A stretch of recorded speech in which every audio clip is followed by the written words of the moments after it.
Hello everyone and welcome back to the channel. Today I want to talk about new construction across really the entire state of Florida. And what spurred the idea for this whole thing is basically that to say that you can meaningfully identify a short list of communities, which you need to go further and dig deeper, see what's right for you in a metro you're targeting in the state of Florida, if you're outside of that area already.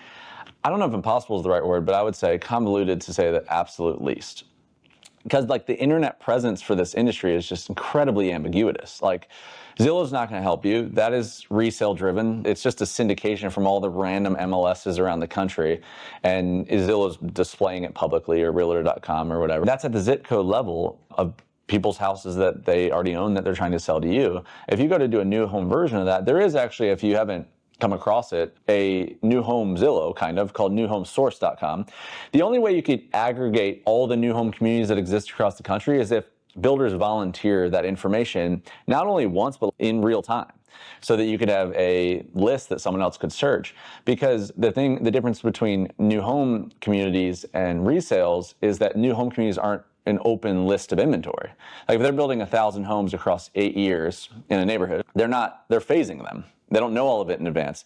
And then people are going to decide what they want to do with it, right? So like they're to be built homes. So they're not just advertising homes. They don't even know what you're going to do with it yet. So it's very difficult to get that kind of list. This company has carved out a really nice path for it, but like this is where you're going to be faced with. Like this is Orlando. So if you like zoom out, this is Central Florida, the middle of the state. And if you're going to zoom in a little bit, this is what you're going to be faced with. You're going to come in here and say, all right, well, this looks like this area is much smaller than it is. Like as you go in, this is like quite a bit north of downtown Orlando. If you look at it like this, you're like, oh yeah, I'll just call my shots. There's so many options. But as you zoom in, one, it's way more scarce than it seems on the internet, depending on where you want to live. But then you start to click around, you're like, okay, what does any of this even mean? Like call for price, this starting base price thing? Because the first thing you're going to do if you're thinking of a Zillow idea is you're going to search your housing criteria. Price point, bedrooms, bathrooms. But the problem with new construction is this price you see here is most likely the base price of one of the floor plans for one builder. This neighborhood might be 5 builders and each builder might have 16 different floor plans. And the base price is meaningless in a world where you have to add the lot, design, and structural upgrades. That $500K might be $715. You don't know that yet. So if you try to search by price, then it's a huge range. So basically everything's still in that search because it's a range of prices. So if there's a $200K villa and a $2 million house in the same neighborhood, it's going to start at the villa. I'm beating that drum pretty hard here, but you kind of get the point that this is what everybody goes through, especially if you haven't bought a lot of new construction in the past. You're trying to research yourself before you maybe want to ask someone questions or be bothered by a real estate agent or something like that. And just every step gets more confusing as you go. All that to say, this video's purpose is to hopefully ease that burden a bit. I'm going to do a couple things. One, I think the order in which you go about this is the most important part. It's a literal domino. Domino number 1 and domino number 2 could be interchanged, but there's not 50 dominoes. And if you don't start with 1 or 2, everything else is borderline in vain. I want to go through that. 2, I want to talk about the builders that you will most likely come across. The 1,400 plus new home communities that are being actively built in the state of Florida right now, you're not going to have 1,400 builders. You're going to have like 10, 15 maybe that you'll come across repeatedly. The more you can learn about them, the better of what they mean to the state. And then also some of our favorite individual communities right now in the different regions of the state. And just the idea of how this is more of a game of elimination than it is identification. So I'll leave that there. Get going with the video. I hope you enjoyed today's take. If we've not met, my name's Adam Hancock. I have a really nice companion guide to this video that we've made. I think it's really helpful. It has some really unique ways of breaking this down. It's more or less a PDF version of this video, kind of. And so I think that's a great takeaway, whether you watch this full video or not. And if I can assist you within the Florida real estate market, please consider reaching out. And without further ado, let's begin. What I want to do is start with density, because basically the way that I was trying to work through this in real time to be helpful to people is kind of how the whole video is structured, more or less. I was faced with saying like, okay, that website I showed you, it says there's like 1,500 new communities at any given time in the state of Florida. You're like, all right, that's a lot, but okay, they're not all in one area. So when you start breaking that up, it's too overwhelming in theory. But then you look at the list of areas and you're like, well, these aren't all really different areas. There's not like 30, 40 different areas technically in the state of Florida. That's not how people are shopping, at least. So you need regions. You need to group the areas in regions. And then once you have the regions, then you need to reverse put back in the areas, right? So now you have a region and a bunch of areas that people would actually shop from out of state. Like they're getting dangerous in sections of the state, not really shopping cities as much, is because most people are shopping like 2 to 3 counties at a time in one metro area, and they're all a little different from each other. And then if you take the 1,500 and you spread that across the regions, then it's a lot simpler if you look at it like that. So while trying to do that, we basically created our own kind of faux map here, because even if you take regions of the state, everybody defines it different. Like I say there's 6, people will say there's 10, 8, whatever. People will say that certain things belong in certain regions that I would disagree with, because I'm going for a relocation buyer. If you're from out of state, you look at things completely different. None of the words mean anything to you. You're trying to pick something that you can start mapping context around it. And people start kind of wide, but not the whole state. It's interesting though, if I define the regions like this, you have the Panhandle, you have North, Central, obviously, Southwest Florida is like Sarasota, and you get the Atlantic coast at a certain point. If you get too low, then we're saying that's Southeast Florida, not just South Florida, but like Southeast. So I'm defining it at a cutoff point. And then the Space Coast is in between. And you can see how this gets kind of weird. Imagine if you had like 10 areas, or all of these were listed by themselves alphabetically. Very difficult. That's how New Home Source does it. And then you start to group and you say, okay, well, now all we're doing is we're taking those 1,471 communities and dividing it. It's interesting, right? Because look at the density of Southwest Florida. Look how small this looks on a map. And look at the density of it. And then you're like, of course, like Central Florida, which is Orlando, which is a big dog in the state, Lakeland, Winter Haven, Daytona, I stretched that a little bit, is going to play in there. North Florida, Jacksonville is a very big metro. Makes sense, kind of, But then if you take what I said here, you're like, okay, it's interesting because if you're moving to Southwest Florida, you're like, okay, I probably have a good shot. I'm going to get something new if I wanted it. But as you dig into the other areas, like Central Florida is a great one, where it looks like, it has 28% of the entire state's new construction density in one metro. And you start to click them and look through them. It is so vague. It's so much more vague in that area than most places, because they're all random little communities. They're all prospectively affordable, and then some bleed a little bit closer to like the Cocoa Beach area over here. Some bleed a little bit closer to the Clearwater Beach area down here. You go to Southwest Florida, tiny on this map at least, and you look at the density of new construction. And even though it has a lot of communities, it also is way easier to understand because they're not all random. You have Lakewood Ranch, Florida. So there's 50 new construction communities in Lakewood Ranch. It's master planned by one family owned all of it. You have North Tampa as Wesley Chapel. So it's really important to understand too, if you group those neighborhoods into greater concepts, it's much, much easier to understand from out of state. It's enjoyable to shop. A lot of new communities in a master plan fashion, it changes everything. So all good and well, right? Interesting tidbits.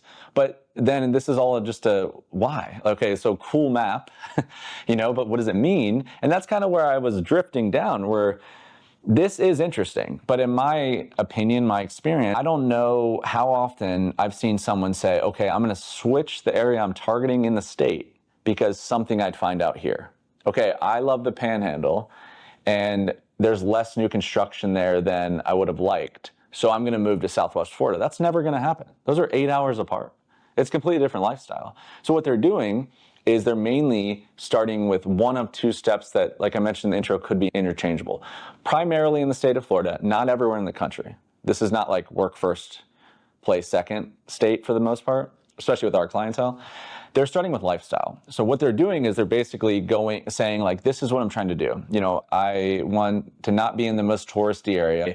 Well, maybe I want some walkability. I want kind of a coastal vibe to it. I love old Florida, right? They're going to say that to someone, and that someone's going to say, well, perfect. These are 3 options, right? Gulf Breeze, Florida, Panhandle examples, Navarre, something like that, maybe you could get just below Seaside where it's not as expensive or something like that. And then they're diving deeper.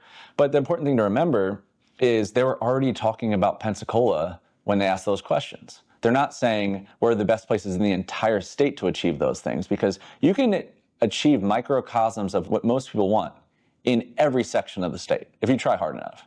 You're not going to change what section you're moving to based on that. The other way they're going to go about it is they're going to say proximity. And this would be much more driven in your Dallas, Texas, maybe Jacksonville and stuff like this, working class kind of places. They're going to say, well, my job is here. I want to be 10 miles from it or less. And so that's going to create a natural circle. Maybe they're going to say my grandkids are here. My son and his wife and my grandkids live in the middle of Lakewood Ranch, Florida. I want to be within 8 to 15 minutes from them. And this is the lifestyle I'm trying to live while I do it, because I am retired, they're not. It's proximity first, lifestyle second. It's, can I also get what I want with my deal breaker proximity being intact? And so those could be interchangeable, because I think they're always 1 and 2, but 2 could be before 1 based on your particular lifestyle, which then says, okay, now that I'm already here, what new construction am I working with? And that's number 3. So I think that's all the stuff that you'll kind of come across on the internet and do that. And it can be fun to search new construction, but I think if you start here, then go to here, then go to here, then 1, the list of things you're looking at is much, much smaller. And 2, the questions that you can ask, the insight you can deem, the opportunistic things you can take advantage of when it comes to the market are all relevant in a world that they would have not been relevant at all if you had gone about it in backwards order. All right, so as we kind of continue to walk through that journey, for lack of better words, it'd probably be best just to literally walk through a real scenario. I think that would be, in the first section of this video, kind of covering the steps in which I'd go about it. It kills 400 birds, 1 stone to me. So we kind of talked about that lifestyle proximity 1 and 2 punch. If you had, let's assume you're, in our faux scenario, you're moving to Southwest Florida. And we're going to stay with like the laid back kind of vibe of saying that, okay, yeah, we're sitting in New Jersey or Canada or California, something like that. And we want to really try to get dangerous and potentially relocate in 12 months. We're visiting in November for 4 days. What should we do? And you described, not really wanting to be around a ton of tourists, like not in the prime, like sit on top of the tourist zone, but you still want to be kind of coastal, preferably new construction. The kids are out of the house, so you're not really in a school thing. Grandkids could come eventually, potentially with like kind of a house big enough, but that's where you're at. And you're in the Southwest Florida area. You're kind of indifferent, but not really. I mean, Sarasota sounded interesting in a conversation, but you're open to this stuff. The very first thing we'd want to establish is you take all of Southwest Florida as a whole and say, what's in play? Like really what would be in play from the way someone described this to me versus what people have done. And I think you'd identify, you kind of go like this. So Southwest Florida, you have this right here. It's Tampa Bay Greater, which is 3 counties. It's Sarasota, Manatee, which is the middle. And then it goes Naples, and we got Cape Coral in between, but Naples, Fort Myers, Lee, Collier County, and it drops off Marco Island down to the Everglades, and then the rest is the Atlantic. It's the other side. There's not a keep going here. It's crossover, and everything else is Atlantic. And it looked real small on that regional map because that's kind of your view, but kind of a simple conversation. So if you're looking for what they said, I would say Venice, Florida, so just south of the main Sarasota area. This is like downtown Sarasota, where our office is. This area right south here is interesting because like if you take the interstate line and you look at how it goes down, look how it pins in like a coastal thing. So if you get to this area, simply, it's very hard to be far from the water, regardless of where you live. And also, Sarasota evolved, like all the John Ringling and all that kind of stuff evolved up here. Downtown Sarasota, Lido, Siesta Key, Longboat Key. So that was like the hot spot originally. So the way Venice evolved, it was junior Sarasota because it went south of it. It got further from what everybody deemed important to the north. And that's like the history of it. And it's got a different vibe because of that. So if everybody's going left, I would say right is Venice. I think that's one. I would also bleed into, it depends what your budget is. I mean, Naples proper, like old Naples, like all of this area, it's lovely, it's expensive, and it's very niche. So we're assuming you're in like the 650 to 800K range, something like that. I'd probably go like 8 or 9 miles north of Old Naples, and I'd be really looking at here. Bonita Springs, like this North Naples area is interesting. You can see how coastal it is. You got Bay, Barrier Island, those main kind of shell beaches are out here that everybody loves. So that's kind of one I put on the list. And now we have 2 different towns we're talking. I don't know how much I'd go coastal St. Pete or Tampa Bay. It's very different on the Gulf Coast there. It doesn't really have the vibe as much. The one thing we could peek at, and this would be a binary, you'll hate it or love it immediately, is Dunedin Safety Harbor. So that'd be the 3rd section. This is above, Clearwater Beach is like the northernmost tip of Barrier Islands, like Caladesi Island. And so Dunedin's coastal, but not by the beach. You have to go south to get to it. But it's a real old Florida. It's very controlled, commercial building. It's kind of a lovely downtown. It's got a little secret brewery scene there that's nice. And then Safety Harbor is the bay version because it's all bay golf. And so that's kind of interesting. Down here, hugging the beaches, I don't think really provide that. The northeast area is much more urban. It's like historic districts. Tampa really doesn't have any of that. As far as how that person described that, I would take it. Just from my knowledge, like if you're gonna come to town, coming to town is about validation. It's a validation and elimination conversation. You are coming to town to do the one thing, one of the only things that I have no idea, I can't do for you. I could put all these and say, like, for the most part, the way this person described, like, this is what everybody picks, or this is probably what they're going to pick. And you drive to Venice and you're like, absolutely not. Like, that is a very real possibility. That's one of the most meaningful reasons to come to town. Not look at homes. It's to validate geography. And the other thing is proximity. You know, like, if I'm assuming, I grew up in Florida, right? If I went to New York, I wouldn't even know what that looked like as far as like driving around. I might not be willing to go 8-9 miles one way to stuff because I view that as traffic. You could be from New Jersey and say, this is literally paradise. 15 miles, palm trees, bridges, no commute traffic in an ordinary way. So for you, it could open up how many areas would be available that I might have eliminated. Coming to town is very important for these kind of reasons, and that's exactly how I walk through it. This is about trying to create an itinerary to come in town. If you call us 3 months in advance of a trip, the entire purpose of that 3 months before is to bookend a overload of contextual information to make your trip much more meaningful. If you have a bunch of stuff floating around your head when you arrive, then when you see stuff, it's going to change everything. When you walk into things, we're not trying to shop individual models.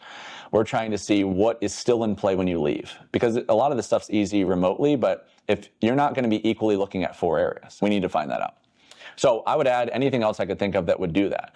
You know, there's a lot of different ways to live coastally in Florida in the same town, but it completely changes how the town lives to you. So like, for instance, I'd put those 3 on your list for sure, and that would cover the metros, right? Tampa Bay, Sarasota, Naples, Fort Myers. But then within those towns, like Naples, Tampa, I don't know if I'd go anywhere else. So it's probably 1 and 1. We'd kill the town and the area in one shot. Sarasota's gonna open a little bit more options because what you could also do is you could go north of downtown instead of south. And there's some interesting stuff going on around this area. And you could also go to Western Bradenton and get in this area.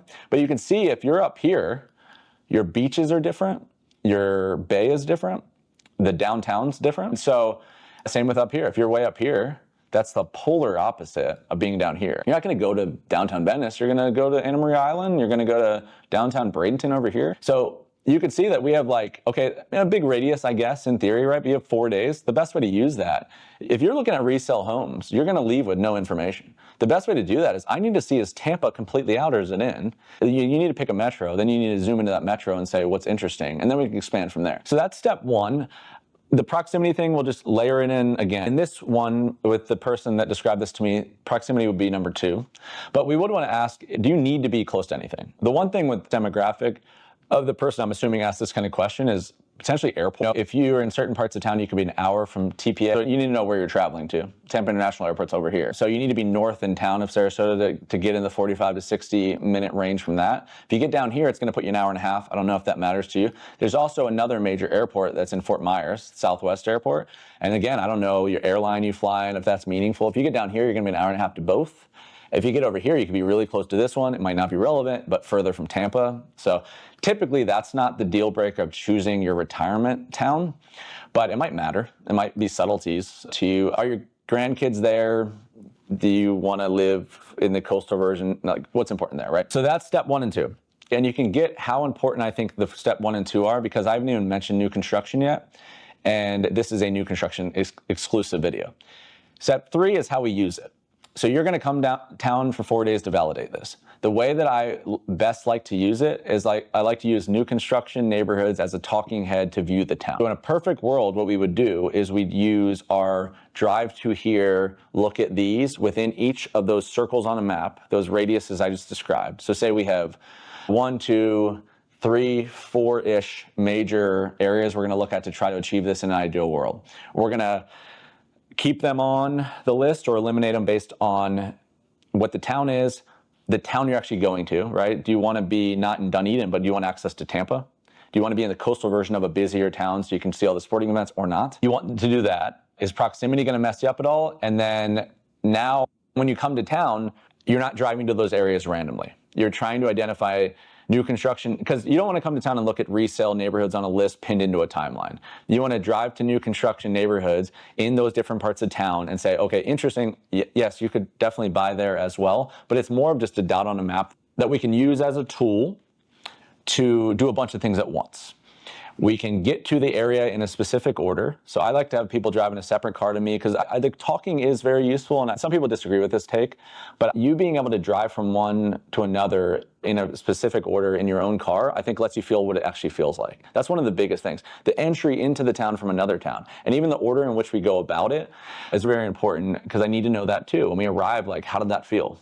because that was 11 miles. If you're like, that was nothing, then I'm like, sweet. Well, there's a lot of communities at 15 miles. And so if you're like, that was horrible, I don't want to drive more than 7 miles to the beach, that's going to severely eliminate housing options. But you're going to know that it's a calculated sacrifice, right? So like, you're going to go about that as we go, that order. So we basically build your trip like that. If you're coming one time, really want to achieve that. And then the last little step I'd have is, from my experience doing this so many times rhythmically with people, there's not that many different things that people choose. A lot of different people ending up in a very similar place, right? Because the idea of the elimination is that it's not going to be ideal. You know, a lot of times coastal living, for example, you're going to be like, okay, what you want to go for what's perfect. You want to not let housing criteria push you out of an area to begin that way. You want to say, how do I actually want to live? This would be paradise. And then if you went to go buy a house, then it's going to get interesting, right? Because you go to a coastal area, it's probably old housing. It's probably expensive on top of that. It's smaller, older, and more expensive. So then you're gonna like, kind of want new. So where's the new construction close to this? And then it gets more interesting. And some towns are way more attractive than others in that conversation. And then that's when you start looking at it. So what I would know that in advance. And I would know that there's these little Mendoza lines of saying that if you're like in the Sarasota area, everything really corners on this interstate to highway. So this is Tamiami Trail right here, US 41. Coastal interstate, for lack of better words, and this is I-75, the main interstate. Everything else east. So you're anywhere in this little corridor, you're pretty coastal. But the vastness of new construction, the minute you get over here, is way bigger, right? Because new construction needs land. All of this stuff's already built for the most part. So what you're having here is you're having this juxtaposition of, I'm 10 miles, like let's take Siesta Key. That's where I grew up, around this area. My parents live on the island. If you went like just this right here, it's like 10, 11 miles for most part for the new construction, because everything else is over here where the land was. And so if you're in here, most people don't live 1 mile from the beach. Most people, it would be close living like 4 or 5. So if you're in here and you're like, I'm already 4 or 5, I'm already 15 minutes. How much worse is that? How much more negative is that to be 10 miles? Because the minute you're open to that, it'll vastly open up your options as far as new construction, probably pricing, all this kind of stuff. But in my experience, no one starts there, they trickle there. You need to go like 1, 2 and be like, all right, it's not working. And now I'm going to go to 4, 5, 6. And then you need to decide what's the most important. Do you want to sacrifice proximity to gain house? Do you want to sacrifice age and size of house to gain proximity? And you're never going to do that until you get to step 5 or 6. That is, in a perfect world, if you're in town for 6 days, I think you could get really dangerous in 4 hours on day 1. I think instead of breaking your day up into one area per day, where you're going to waste complete days if you hate Tampa the minute you drive to it, you're going quick and dirty on day 1, getting dangerous. A lot of questions are going to pop up. Day 2 is going to extend day 1, or it's going to be like, all right, well, now I know 100% it's Sarasota. If you say that, it's the Sarasota-Manatee area, then I could give you the 3 or 4 coastal options that you'd want to look at if you were exclusively looking at that town, not looking at 3 or 4. Then you could say, okay, great. If I wanted to buy new construction here, where is it at? And then decide, you know, if I want to live in Venice and all the new construction sits, you know, not on Venice Island, but over here, 18 minutes one way to the beaches and very far south, is that where I'd like to be? Or would I rather say, well, I would buy a resale house here? So if that makes sense, that would make you one of the smartest people in the state when it comes to new construction and geography in a very short amount of time, even for people that have lived there their entire lives. Because the way you're going to learn is based on no foundation. And I think the memory works in a much better way if you have no internal hang up about what anything means. You're just trying to make meaning of all of it at the same time. If you do that, then the rest arguably is borderline a remote exercise post-trip that you can do from out of state. Because you can say, I like this, and I can say, remember when we were here? Well, this is what this is. And you can say, I love this builder, and I can tell you that 19 communities they build across the entire area. So you can say, I like this builder in Orlando that I found. Do they build this in Tampa, or do they build this in Sarasota? And I can say no, but here are the 2 other ones that are exactly the same as them. It's a different name, very similar though. Or same brand, like Pulte builds out of a brand called DeBalsta. None of that would mean a lick of anything to you if you started with that search. Next, after that long-winded section, I want to transition and talk a little bit about home builders, because chances are, it looks like there's a million just like the communities, but they're kind of grouped in these sections of what they do, where they're at. And a lot of times it can affect if you want a certain kind of house and you describe that, it might dictate what neighborhood you actually end up in. More than that, you'll probably go into a neighborhood and then you have to see if you're also okay with the builder. I think it's very helpful to understand that very few builders build most of the homes. So chances are you might end up with one of these. Start with Cost leaders, this is obviously not going to be all of them, but these are going to be great examples of them. This is going to be a category where economies are scaled out. I'm not really in the camp of bad quality or this is good or bad. I don't think it's that binary. I think for the most part, builders have a business model. This is what they're trying to do. And this is where they excel because that is their approach. If you view them like that, you could win by leaning into that. If you don't value where they're valuable, then you could see a lot of problems with them. This is probably a bigger category than most, but Lennar is a huge one. Lennar and D.R. Horton, I think, are number 1 and 2 technically in the United States by volume. These guys are kind of building whether you're coming or not. They build a ton of communities. And because of the standardization of very few options you could choose, they might say, do you want a white or granite countertop? They might say, do you want this floor or that floor? But it's not pick from these 15 cabinet types and do whatever you want, you know? It might be yay, pool, no pool, but not design whatever you want. Because of that, they know generally what they're going to do in advance and the pass-through of cost because of the volume mixed with controlled supply chain is where a customer could benefit. That's what you're doing typically. This isn't your custom home guy for the most part. Now, what's interesting on top of that, in the Sarasota general market, is they build that level home in unbelievable amenity communities and a lot of times golf ridden, and that is not where I see everywhere. You go to like Texas and like just volume-based communities like you would see a lot of parts of the country, but you have Lakewood National, Calusa, Sarasota National, Babcock National, Allen Park Golf and Country Club. Like you go into these and it's an economies of scale builder with really top-notch amenities, some of the highest ranked golf courses that exist. That's interesting. And then D.R. Horton's doing some interesting master plan stuff like Star Farms. It's a couple other ones you might see. Starlight Homes is one. Budget-friendly approach, and then KB Home is another one you'll see all across Southwest Florida and beyond. That's how you want to look at these guys. The second thing that I'd probably look at, if we just go kind of in that same vein, I'll call this one production building. It's really like value-based, right? They're building a lot of homes in a lot of different communities, but it strikes a nice happy medium is the way I look at this. So a couple names, Taylor Morrison, the Pulte brand. So Pulte puts homes out of Pulte, they'll do them out of DeValsta. Webb is their 55 and up arm, which I'll talk about, so I won't list all those. One thing to be cognizant of is that certain builders will have put out multiple different of homes in different named companies. They'll also do different positioned communities. Taylor Morrison does a resort style 55 and up without saying 55 and up. Really high-end amenities, lovely balance, the landscape is amazing. They'll do esplanades around the country, and then they'll also do Park East and Casilla, and where they're almost like positioning without saying the exact positioning to the market based on the type of homes, the cost of the homes, and the materials. Them, like if you look at just Pulte in Sarasota versus Pulte and DeValsta, you'll see the communities start to expand. Not a different company, same company, doing multiple things. Another one I wanted to throw on here, David Weekley, I think it's with an E technical. You'll see these names really common across Florida. MI Homes, you'll see Mattamy. This category would basically probably give you maybe the densest population of neighborhoods that you could go about. Because the thing is with most of these areas, it's not like I can do Taylor Morrison everywhere or Pulte everywhere. You can do them in a lot of places, but it's not equal timing, it's not equal newness, any of that kind of stuff. David Weekley the same, MI the same, Mattamy the same.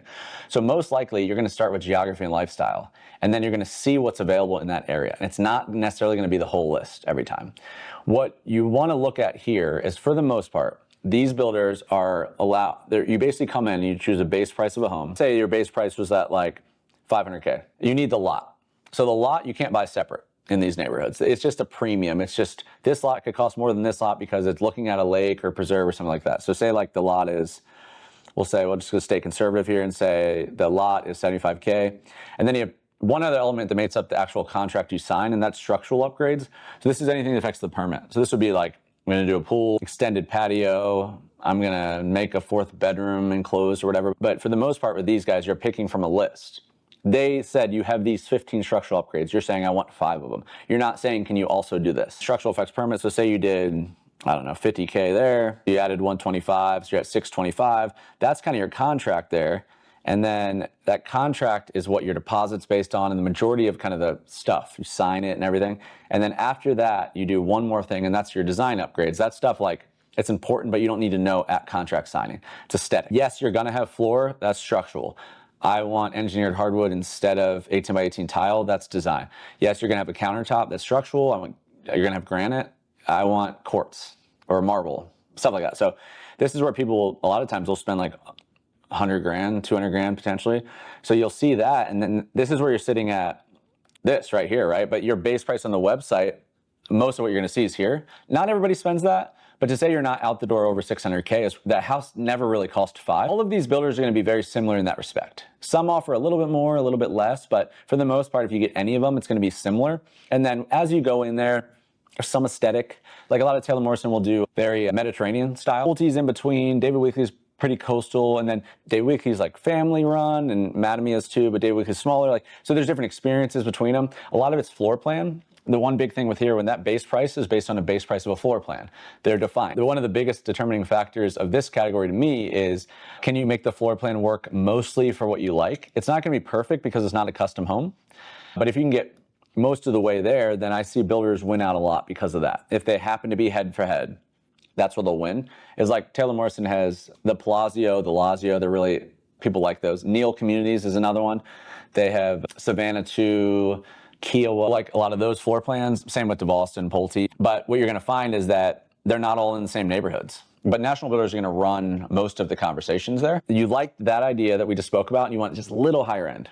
You want to be able to do a little bit more, maybe a bigger lot, something unique, but you didn't want to go full custom. I would call that just straight, no chaser here, close to custom. A couple guys in this category, Toll Brothers, Homes by West Bay. You might not be familiar with them, but they're in Tampa. They just made a pretty good jump into the Sarasota market. Signature, so Neil Communities puts out a production building kind of, and Neil Signature is their semi-custom brand of it. Homes by Town. I'll throw Stock Signature. A lot of people view them as custom, but they do very heavy spec presence, inventory home. These guys are going to be a little bit more elegant, I'd say. They're not building in as many communities. You know, Toll Brothers has a handful. I think Homes by Town's in 3 in the whole state of Florida right now, really 2 that are meaningful in availability. Stock Signature is unique. Homes by West Bay is popping into the back half of neighborhoods for the most part. They're not developing them. When you walk through the models, they feel a little bit more elegant. They'll have a few more options. They'll let you do more than most would. And that's the idea of semi-custom, but you don't have to Pinterest board that entire house out, and you don't have to pay the premium that comes with that. And that's kind of the kicker. So say you had a wonderful house that you were talking to Taylor Morrison or Pulte or one of these guys about, and it's, I don't know, 850K, maybe you're close to $1 million. And say that next door, the custom guy's at 2.5. The land was 500 grand, so like 3,000 square feet, you know, price per square foot, like there's no way to get under 2. And these guys put you at 1.3, 1.4, something like that, you know? That's kind of the idea. I find that most people actually fall closer to this bucket than they fall in needing full custom, because full custom is a commitment of both price and where it puts you. They're not building a billion homes. So a lot of times it pins you to neighborhoods you don't want to be a part of. So you'll see that a lot around the area. The like Toll Brothers is, we'll talk about neighborhoods in the next section, but Toll Brothers is the Isles, Oak Bend, Monterey. Homes by West Bay is in Everly. They're in Star Farms. Neil Signature built the Alcove. They're building a new community called Waterbury Park in Lake Ranch. Homes by Towns in Shellstone, Lake House Cove, Palmyra down in Venice. Stock Signature, half of the Lake Club, which people really loved. And now they're heading up Wild Blue. You could pick a neighborhood and tell me that, or you could pick a builder in an area and say, what can I do similar here? And this is how you could really get educated on an area fast. So if you really wanted to go to what custom could provide that others can't, well, you'll see a lot around our area. A lot of custom in multiple states are like native to the area a little bit, or at least feels like that. Arthur Ruttenberg, it's franchise-based. ICI is jumping on the scene lately. I'll throw London big. A lot of people probably haven't seen that name in a while. Arthur Ruttenberg, they build in a lot of places. They're in like, they kind of jump in all the custom neighborhoods. They're in Everly in Southwest Florida a ton, but they're a lot of places. Wild Blue, Lake Club, Star Farms, like you'll see these repeated names. They're full custom, but for the most part, they package it. So it's kind of like a gold, silver, bronze model, but they're really high end. It just simplifies the process. If you don't enjoy it, pick every little item. They know what everybody wants and price it accordingly. Lee Wetherington typically has been slightly cheaper. Ruttenberg and price per square foot, they get a different size lot in that neighborhood or whatever. But a lot of the comparison is those two. People have really enjoyed working with both of them, honestly. ICI, that's a newer one that I've seen a bunch lately. In Palmyra, they're the highest end builder in Palmyra, Welland Park. They're doing a really interesting play combining with Toll Brothers in Oak Bend in Welland Park as well. What I see with them right now is above the almost custom, but cheaper than most of the custom. So like a 1.7, 1.8, a neighborhood where Toll Brothers, they're at $1 million, but custom would have cost you. So they're a perspective play, I think. I like that. And they're also doing something interesting. If you catch them in the right neighborhood, they'll really render, because they're full custom, but they'll really render something for you for like a refundable deposit, which is interesting. So you can really envision this thing. And the people I've talked to about it, they've let them keep the renderings. They have an in-house architect. They turn it around super quick.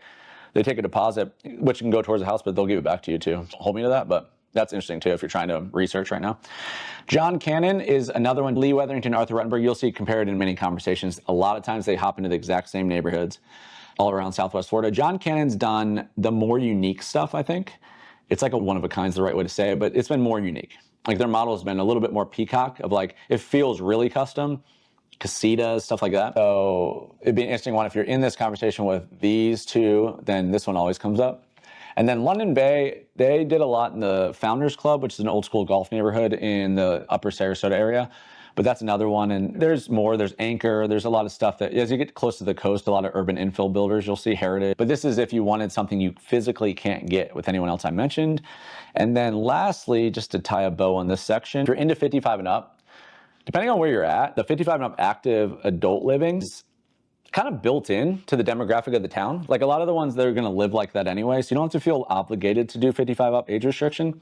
What I see mostly it gives people is it's not necessarily removing kids from being around you as much as it might be partly, but as much as forcing a lifestyle.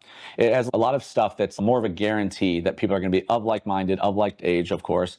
And also it gives amenities that would typically come with country club golf stuff or something like that, where there's restaurants, a lot of social activities. It's a calendar. It's a bunch of other people that also want that. And a lot of people that move to the state, they just know their spouse or themselves. And so to assume you're just going to have this built-in network, even in large areas, it's the company you keep. And this makes the company in your neighborhood. That's the way I look at it. Del Webb is one of the most popular 55 and up brand of Pulte. GL Homes does one called Valencia. And not a lot in Sarasota, a lot like Naples, Tampa, you'll see that more. Orlando. Coulter Homes has one called Crestwind. Coulter is interesting because they're kind of elegant. Like they do a little bit more for you, I feel like, than other, because a lot of the 55 and up guys aren't custom. They're production building 55 and ups, really. And some are like affordable plays on top of that. Coulter does a little bit more for you than, it feels a little bit more like semi-custom. And a lot of high-end base floor plans. Where I first got familiar with them is they have a Coulter Urban division that builds a lot of pre-construction condominiums, like the Ritz, the One in Sarasota.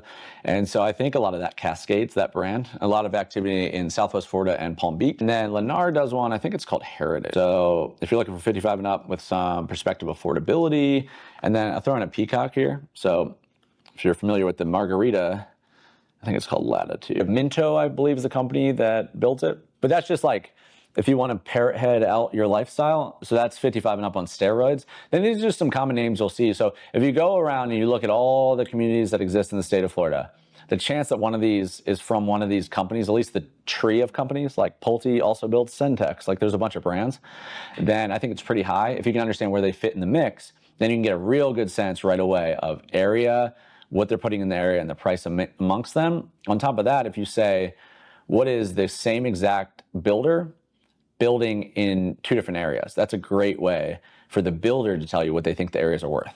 Like if timing is equal, then they're saying that, you know, Paris should be potentially cheaper than Lakewood Ranch. Orlando should be cheaper than all of Sarasota.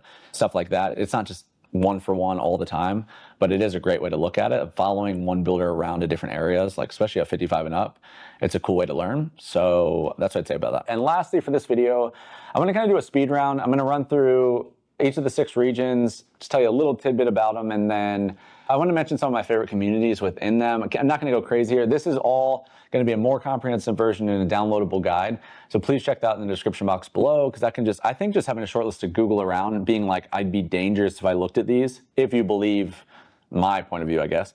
I think it's rather helpful. So Southwest Florida, always like to start there. This is 36.6% of the total new home communities built in Florida right now. Tampa Bay is your big city version of Southwest Florida. All 3 give you a similar coastline. You can choose your lifestyle based on what you need. That is the name of the game here. A couple in the Sarasota market I like communities. I mentioned Oak Bend at Welland Park. Really interesting. It's like 181 homes, only Toll Brothers, only ICI custom. Really fantastic location. Check that out. It's walkable to a brand new town center, to a spring training baseball facility, one of the most golf cart friendly places in the state of Florida. Sky Ranch is another great one. It's mostly Taylor Morrison. It's gonna be a big community, has multiple divisions of it, allow you to do almost like a 55 and up resort style thing without the age restriction, more family friendly. There's a townhome investment one or just townhome entry level one. It's in the central Sarasota, 11 miles one way to Siesta Key. Monterey at Waterside is the new version of Toll Brothers Community. It's the next rev of the Isles. Really elegant if you're not doing custom. It gives you a little bit of a nature appeal close to downtown Waterside Place, which is one of the most in vogue places in the country right now. And then if you're looking at the Tampa Bay market, one I really like right now is Two Rivers. This is going to be the northern Tampa suburb. If you're not going to live in the city in Tampa Bay, a lot of people live inland to the north. That's kind of the belle of the ball of master planned. A lot of perspective affordability in that area as well versus Sarasota, Naples. Victoria Lakes is another one that's going to be in southeast Tampa, so that gives you a different suburb for commutability. And then Vivid Shores is a new one in the Naples-Fort Myers market I'd check out. So there's that. Central Florida, Orlando, Lakeland. We're going to throw Daytona Beach into this as well, Winter Garden. This is going to be just what it says here. It is really family friendly. It's connected to kind of the whole state. It's right in the middle. Disney, a lot of stuff going on economically for work. UCF, a big college presence, a lot of innovation there. This is kind of your Dallas, Texas of the state of Florida, for lack of better words. A lot going on there. It's a little convoluted, but it's grossly more affordable than some of the parts of the coast. A couple of communities I like right now, Sunbridge. So Sunbridge is super master planned. It is the next generation of the people that built Lake Nona, which is like a hyper-connective master plan area. Sunbridge, it's interesting. It's almost like a throwback. Like if you wanted to do new construction, but when you want to like raise your kids like in like not in the minutia of the city and all this kind of stuff, it gives you a little bit of this country get outdoors thing. Even like their website's like whimsical in that respect. They built like a canal system with a chain of lakes. It's really interesting. So Sunbridge, check that one out. Winter Grove is in Winter Garden. Suburban charm, high-rated schools. Winter Garden's interesting. Hampton Green at Providence. So if you end up in the Lakeland area, Lakeland's interesting. I think 40% of the population of Lakeland commutes to Tampa, Orlando for work. It's really affordable for where it sits in the state, and it's like kind of in betweener. So it gives you a nice entry point to being kind of close to stuff, but way cheaper. I mean, they're building master plan communities for like under $300K on average. So there is a branch offshoot of Lakeland called Davenport. Hampton Green at Providence, check that out. Golf community, it's gated. At Daytona Beach, check out Mosaic. And there's another one called Ardisa Park, I believe. It's like lakeside living, modern. Ardisa Park is boutique, coastal. So a lot of that kind of stuff. You can really hug the coast for some perspective affordability there. Leave that alone. North Florida. So this is going to be north, but not to the Panhandle. So Jacksonville, Greater. There's nothing really east of or west of Jacksonville. We'll throw Ocala in here, Gainesville. This is going to also be in the St. Augustine conversation as well. So all of that's included here. This one's interesting because it's like rural luxury is an interesting way to put it. It's like it's so far north in the state that it feels like way more, it's coastal, but it is like a country kind of. It's like if you drop Georgia in upper Florida, it's got a lot more of that. And then there's really unique, like Jacksonville is one of the biggest metros in the contiguous United States, but St. Augustine's the oldest continuously inhabited area. So you have this really interesting blend of coastline, perspective affordability, and history. And then you hug a huge city. A lot of golf. Ponte Vedra is a big place that golfers kind of hub up as their homestead on the PGA. And yeah, a lot of affordability again, too, as you go in that direction. A couple things I like. You have a lot of bougie golf communities and coastal stuff you're going to see. Marsh Harbor in Jacksonville, gated riverside living. There you have a lot of river that runs up that coast. Nocatee is one of the biggest master plan communities in the state of Florida. Golf cart lifestyle, a bunch of blend of different types of homes in one area. There's a really highly rated school district. St. Johns County, for as long as I can remember, have the #1 public rated school district in the entire state of Florida, which Sarasota was #2 and Sarasota is now #1. So those go back and forth, but nonetheless, a lot of people that are looking at master plan in Sarasota, they're always comparing against the St. Augustine version of that. Nocatee is the belle of the ball in that conversation. Tributary, really interesting nature-focused kind of place. Seven Pines, similar, mixed builder, lakefront. If you go to Ocala, Ocala's horse country. It's like old school Florida, really affordable. Marion Ranch, equestrian spot. Del Webb builds one out there called Stone Creek. That's the 55 arm of Pulte. Then there's one in Gainesville, which is UF territory, called Oakmont. So if you have any want to be there or need to be there because of a child, then you could check that one out as a starter. All right, home stretch, spaced. Space Coast is that everything from not being South Florida and not being St. Augustine or above. There's an abyss of a bunch of random towns and a lot of people enjoy. Like if you don't go Southwest Florida, the majority of people end up here. It's only 10% of the new construction in Florida, though. It's like pretty dry. That's one thing to consider.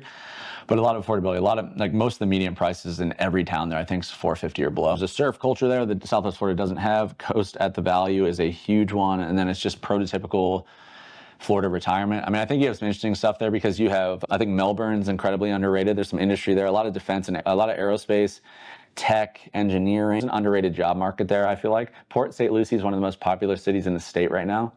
Beach is lovely. You're just not going to find a bunch of new construction that's master planned. A couple quick hitters for you. Satellite Beach. There's one called The View, V-U-E, oceanfront condo living, Catamaran Cove and Rockledge. Riverfront boating is the way to think about that. Cove Royal. I was in Stewart, interesting spot, boutique, coastal neighborhood. There's one in Vero Beach called Sea Glass you could check out, and Ravella in Port St. Lucie is another interesting one to kick off your list. And then lastly is Southeast Florida. So we're kind of on a map, going to cut it off at a certain point, and then just head south. So that's going to have Fort Lauderdale, all that kind of stuff, and all the way down through Miami. Very dry from a new construction level, unless you're doing like a luxury condominium. It's almost non-existent. It's like either for you or it's not. That's the way to look at it. I mean, I think it's like mini Manhattan if you get towards Miami. So it's got a little bit of everything. I think the most banks that exist, there's a lot of industry, a lot of tourism industry as well. A lot going on, you know, and if you're looking for that kind of fast-paced situation, then could be interesting for you. I tried to scrape out a few options. Like I said, it's pretty dry. Hawk Landing in Lake Worth, something you could check out. Artistry Palm Beach. Artistry is Coulter, and they build an artistry brand around the area. There's one in Sarasota as well. A lot of it's going to be in like Palm Beach Gardens if you want new construction. You got to get a little bit north of Miami. Solana Bay is in Palm Beach as well. There's an area called Westlake you can check out. It's family-friendly master plan. That's about it. There's a Valencia Del Mar, which is that GL in Boynton Beach. The Panhandle, and then the rest of Florida is really the way to look at it. I love the Panhandle personally. My wife went to Gulf Breeze High School. I graduated college in Pensacola. I really loved it. I lived in Gulf Breeze the whole time I was there. It's an awesome spot. I mean, it's a world on its own. I think it's closer to where I went to school is closer to Mobile than it was to other parts of Florida. You're not going to end up there randomly. And Tallahassee could draw you there from FSU, but I think that's something if you're really considering like a St. Augustine or parts of the Atlantic coast, maybe like a southern Venice, Florida. This is going to be more of that vibe. It's just classic Florida. I mean, and you just got to be aware of some of the risks that comes with how exposed it is to storms in that area and how low-lying it is, similar to New Orleans and Houston. Yeah, very nature-centric as well is the feel, but lovely beaches and seasides becoming the Hamptons of Florida lately. So if you're in Texas or Mississippi or Alabama or anything like that, seaside's the spot for annual vacations, but no new construction. 3.3% of the whole state's new construction, so grain of salt there. So there's not a lot to say here. Panama City Beach has a chunk, and that is almost it. Even going inland, there's not a ton.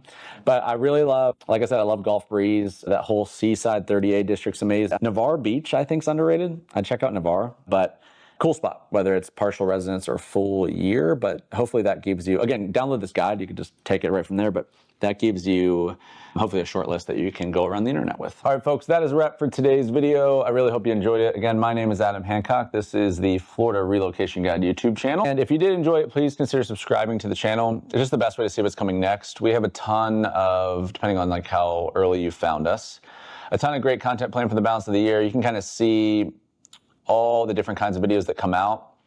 Talk about the whole state, individual metros, new construction, everything in between. And subscribe to us to see what's coming next. Sunday, Wednesdays, 4 p.m. Central, 5 p.m. Eastern. Beyond that, I have a new YouTube channel called New Home Geek. So this channel, by the time this video comes out, might already have videos on it, but the idea here is that it's very new construction specific, be relevant to someone watching this video. There's just certain things you can do in a high volume, new construction specific channel that I can't do on this macro main channel. So this will be deep dives of every community across the entire state of Florida, really, and what they mean. It's a contextual guide, because if you don't like where it sits on a map or what it means to the area, then the community doesn't matter. And so this is another attempt to further break down what you saw today. So check that out. If we can assist you across the state of Florida, please consider reaching out, especially Southwest Florida. We're primarily targeting Tampa Bay, Sarasota Greater, Naples, Fort Myers. You may have already talked to Tana. She is the broker. We just have an amazing team. It's very unique because we are YouTube first, everything else second. It's boutique relocation specialty, which happens to end up being a lot of new construction as well. But by no means what I'm doing here is that in a silo versus what you're going to get when you approach us. So check that out. A couple other things I wanted to mention. That free guide is something I'd really check out. There's a PDF download link in the description box below. It's going to include that map I showed in this video. We have specific lifestyle breakdowns across the state because you might want to be like, I'm looking for this. What parts of the state of Florida satiate that need? They're all a little different. So it's nice because it's not apples to apples everywhere. So it usually points in one direction or not. Pretty quickly, we also have written descriptions of the builders that I spoke about in this video, and just a lot of takeaways that I think you wouldn't find in a lot of guides that would be titled like a new home buyer's guide. This is very much like, I want to make you dangerous if you did this on your own, and then if you happen to also use this as a companion, then great. And I think that's the perfect way to go about it. So check that out, New Home Buyer's Guide in the description box below. And then one of the best things I think we put out in addition to that is we send 2 emails a month. It used to be 1, but it's going to go to 2. So we're going to spend the middle of the month and the end of the month, a kind of manifesto. So this is everything we could possibly think of to add you value throughout the month twice. And so you see it like this. It is a ramblings, but it's a lot more consumable than these long form videos. It was called, I think I call it, monthly manifesto, but it'll be bi-monthly now. And you can see like all the different things that can be covered. So we're individual builders, it's myth busting. There's that new channel I mentioned. New restaurants released, new developments that are coming that haven't released yet, are some of our favorite buys, all kinds of stuff. So check that out. You can also subscribe to that through the description box below. The main website is the sunshinestateco.com. If you go to the free guides tab, then most likely if I'm up to date, everything's on there. So you can subscribe to that newsletter here. We have other free guides here that are more city specific. And it's a really quick kind of form that's easy on your phone, easy on a computer as well. So check all that out. I think that probably does it. Thank you guys so much for consuming any of my content. Again, my name is Adam Hancock. We'll see you on the next one.